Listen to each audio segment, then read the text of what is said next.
నారా చంద్రబాబు నాయుడు గారికి ఈ chief minister relief fund కింద 10 లక్షలు ఇవ్వాలని భావించి ఇవాళ చెక్ తీసుకొని వచ్చా. సార్, ఈ సందర్భంగా నేను మీకు ఒక మాట చెప్పాలి. నేనే పెద్ద షావుకారు కాదు, మధ్య కుటుంబీకుడిని. అంతో ఇంతో పిసినారితనం కూడా ఉంది నా దగ్గర. కానీ ఈ అంత పిసినారితనం ఉన్న ఈ చెక్కు మీకు ఎందుకు ఇస్తున్నా అంటే నరేంద్ర మోడీ గారికి మమత అనేది తెలియదు. సన్యాసి సంసారం యొక్క మాధుర్యం కానివ్వండి, పిల్లల్లో ఉన్నటువంటి ఇది ఆప్యాయతగా లేదు. కాబట్టి అంత పెద్ద తుఫాన్ వచ్చి రాష్ట్రం అతలాకుతలమైతే కూడా ఈ పెద్ద మనిషి మీకు ఇంతవరకు ₹1 ఆయన చర్యకు నిరసనగా నేను ఇవాళ మీకు ఈ 10 లక్షల చెక్కిస్తున్నా.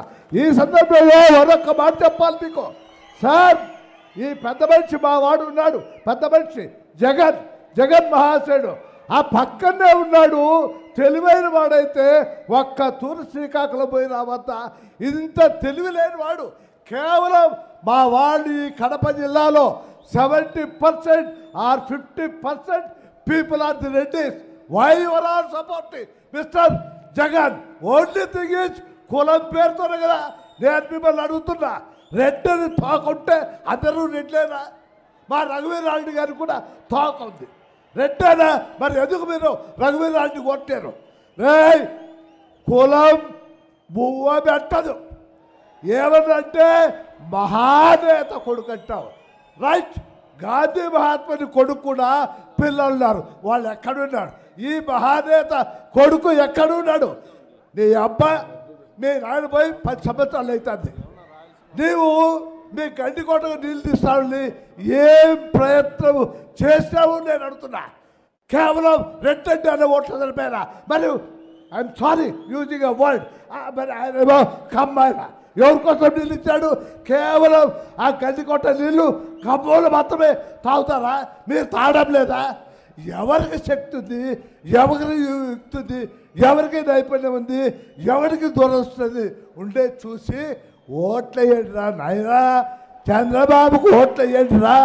5 సంవత్సరాలు ముఖ్యమంత్రి కొట్టే చాలు ఈ సీమ సత్యశ్యామలమవుతుంది.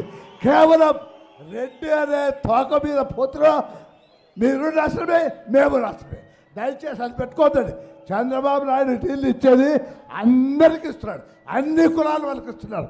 ఈ భూమి ఉన్నంత వరకు, ఈ ల్యాండ్ ఉన్నంత వరకు అతన్ని మనం మర్చిపోవడానికి వీల్లేదని రైతు కుటుంబాలకు మరొక మారు వినయంగా సవినయంగా మనవి చేసుకుంటూ విజ్ఞప్తి చేస్తున్నా. తప్పకుండా రేపు ఎలక్షన్లో మరొక మారు 5 సంవత్సరాలు ముఖ్యమంత్రి అయ్యేటట్టుగా చూడవలసిందే సవినయంగా మనవి చేసుకుంటూ నిష్క్రమిస్తున్నాం.